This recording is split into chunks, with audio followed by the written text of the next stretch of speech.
Hi everyone, it's Cindy. Welcome back to Studioloo. So I'm here today for just like a little, I guess inspired by type video. So we're going to make some ephemera that involves birds, because you know I'm a big bird nerd here. So I subscribe to a wonderful emailed newsletter called The Marginalian by Maria Popova.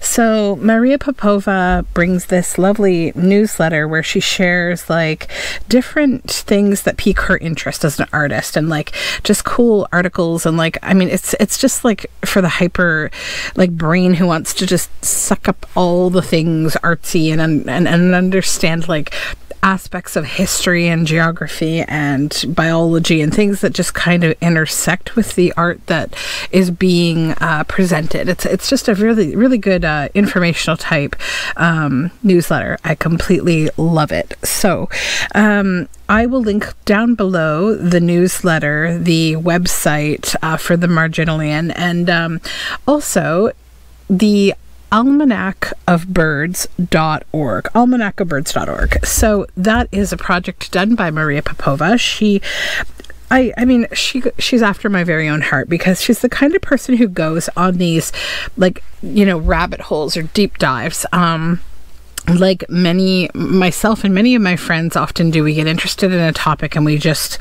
absorb ourselves in it. So she has done that recently with Audobon birds. Essentially, she had done like this really interesting article on how avian dreams have kind of like, or like the REM of avians have formed, you know, things in our own dreams, and how what birds mean in our dreams and things. So like honestly, you can go down a Maria Popova wormhole when you go to almanacofbirds.org on your own time. But what I want to do is show you my take on what she did, which is she took some beautiful images like those in Audubon Birds of America that I have here. There are many different beautiful bird books out there, but Audubon is just certainly one that I really love. So what we're going to do is create these wonderful journal cards that they have a bird and they have a verse. So she took the time to kind of, like I often do with my word snippets, piece together individual words to create her own poetry. She then had them printed and published for sale, so you could actually buy her cards as stationary cards that benefit the Audubon Society, who, you know, are wonderful. As a society, they have provided like I'll see if I can find the link, and I'll link it below as well. But also, if you Google like Audubon birds public domain available to the public or something, they are all posted online. You can actually download all the Audubon bird images because they've been provided by the society. So let's get into it and find what birds we want to work with this morning. So I've also, like, I'm not going to be piecing together just like random words as I often do, just in interest of time, and also using some materials. So a while ago I got this 1,000 Paths to Tranquility book by David Baird, and it's just like little like you know, sayings. So let's find one that we like and see if we can't match it to a bird.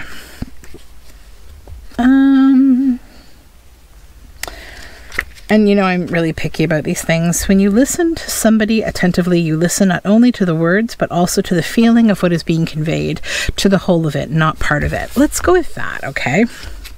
A quiet mind is the best cure for a low mood. Okay, rain will fall, we cannot make it so. Listening is often the best means of persuasion. Ask and listen and you will learn. Quiet is listening without judgment. I'm going to go with the when you listen to somebody attentively, you listen not only to the words, but also to the feeling of what is being conveyed, to the whole of it, not part of it. Because I think that is a really nice and important verse, and it's a little longer, so that's good. So let's set that aside and think about, you know, listening, right? Listening will take two parties. So let's look for a couple of birds. I actually think I saw one in here that might be pretty perfect as we were going. So that could be nice.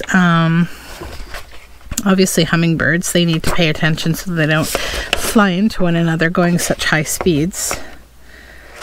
That's kind of nice. But there was one I think I saw, oh, right here. These birds. the Key West quail doves. And like, look, they appear to be listening, right? They're communicating. Let's just tear this out of the book. Okay. I'm going to use my cutter because I want these to be quite neat and tidy, instead of my usual ramshackle edges on things. So I'll trim that to about here-ish. I want to keep most of this. Okay. And then over here,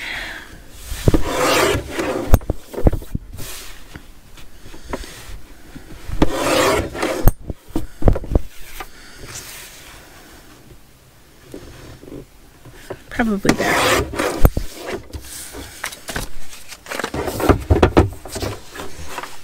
Okay. Then I'm just going to back it onto some folder to give it, you know, some thickness. Where's my glue stick? Oh, here it is. I was asking you, but you never responded. Okay. It's a nice quiet day. Kids are at school, camp, dogs are fed and sleepy. Husband is doing a project. He's repairing something. And it is my break at work, so I am taking a moment to breathe and to make, as we all should.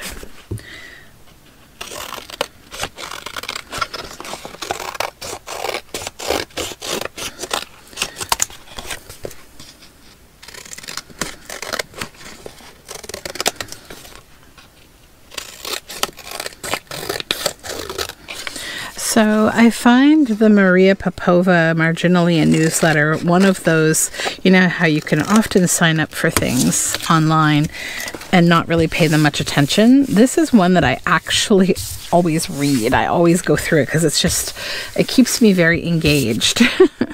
So this is very cute. I'm going to leave that little line from the folder there. It's kind of nice on the back. So now we'll get into the words that we're going to use. So I'll just cut this away and this away.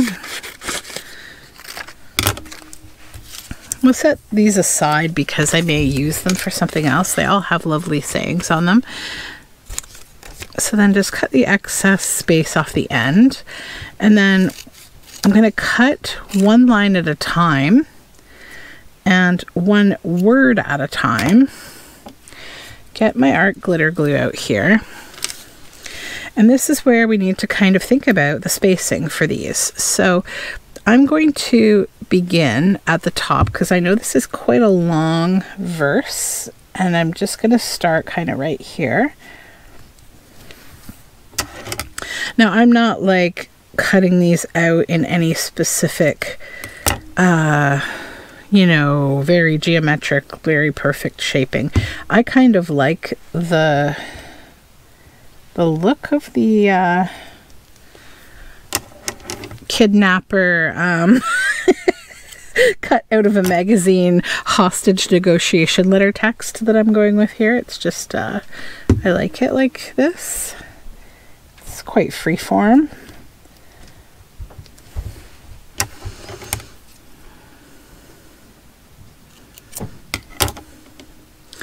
So I am having a bit of time right now to just sort of do what I want to do and really enjoying that. I don't have any challenges that I'm participating in at the moment.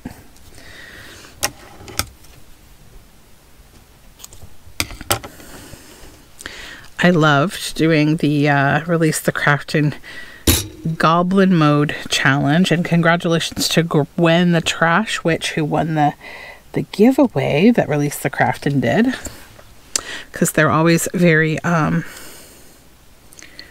very kind at doing these lovely giveaways and things when we participate in challenges. Okay, so there's the first line. So that's how I'm going to handle this whole thing. So Now the next line, I've got to decide where do I want it to begin. I probably want to shift it over a little bit to give some, you know, interest to the way that I lay these letters out. And I think I'll just kind of go in the in-between point of the first two words. So it's like a little, you know, somebody hit tab there, and we continue. Now you don't have to do every individual word like I'm doing separately. You could do one line, or you could cut it into, you know, a couple sections. I'm just choosing to do that today because that's what I'm going to do. So why don't I finish gluing these words down, and then what I'm going to do after I glue these words down and get them all positioned on here, I'm actually going to stitch around the outside as well.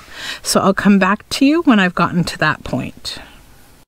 So everything has been stitched around, and all the words in this verse are here now. So when you listen to somebody attentively, you listen not only to the words, but also to the feeling of what is being conveyed, to the whole of it, not part of it. And then we have these birds here, you know, listening to one another. And I've left a little tail of threads, and I think that's so cute. So I'll show you. I did a couple of these beforehand, to just play with the idea before I made them with you guys. So here are the other two that I made. So this one, it says find, so this one, it has two birds, and I made it with a poem book that is about insects, but it's made for two voices, like for two people to recite a poem back and forth to each other. So I sort of selectively snipped out things back and forth to make this a nice piece of literature. Fine artists in flight, find artists in flight, adding dabs of light, bright brushstrokes, signing the June nights as if they were paintings, signing the June nights as if they were paintings, flickering, we're flickering. So I thought that was just a nice feeling kind of verse. Like, first of all, I love the book to begin with. I should have kept it here with me, but I think I put it away. Did I put it away? I did put it away. Apparently I do care about the condition of my studio, at least. Okay, so this is the other one with this beautiful bird here. It's today, this road, this knowing the road is there, a few brambles, a few tangles, a few scratches, a rough stone against your toe, but still you've got to go and take it fast sometimes or slow, but go everywhere, anywhere you need to go. And that's an Emily Dickinson poem. You know, I struggled in this book that I have of Emily Dickinson poetry. It's curated by some guy, I can't recall his name. I don't remember what the relevance of his curation is, if it's like poems about, you know, mourning or this or that, but like there's so much of her poetry in there. It's quite a thick book, and so much of it is very dark, and like I didn't even realize that as I, you know, picking up poetry books for working in my work, and I'm just like, wow, you know, she had a lot of morose kind of writing, and it's made me want to go sort of down a little bit of another wormhole on Emily Dickinson. So that's my little share for today. I hope you will you know, give this a try, and also check out Maria Popova. She's always inspiring me with her newsletter, and I also think it's the way these days that I really like to take in content. Like I feel like I really love the environment YouTube gives me, Patreon gives me, to some degree Instagram, and to some degree TikTok, like, because I can kind of curate what I see, like, when I'm trying to do creative things. Like, I still obviously take in a lot of, you know, like, world events and news. All of that's very important to me. I'm a very politically activated kind of person. I want to know what's going on in the world. But, like, when I'm looking to kind of unwind, get inspired, and take in creative things, I think that my space of like what's good for my brain at that time is like, it's a little smaller than just the whole of like social media. And I'm trying to like get used to going, you know, off of the standard 5 websites everybody uses that are all tied to social media, and like actually going out and looking for websites that, offer me more. And so this is one of those examples. So maybe, give yourself a little gift of some time to think about a topic that just, maybe it interests you. Maybe it's, the tulips grown in Holland, or it's, how insulin was founded, or like just something you think is interesting, and just go on a deep dive on that person or that event or that movement, and make something for yourself that kind of solidifies that little mental project, that work that you did on yourself. Because I think it's a nice way to kind of connect to yourself creatively, whether you're sharing it online or you're not. You're just kind of taking some quiet time and reconnecting with something that makes you feel like, I learned something today. Like, that's a nice feeling. So that's it for me for now. I hope you enjoy these birds and these verses. Give them a try and let me know what you think. So I will talk to you soon. Take care, everyone. Bye for now.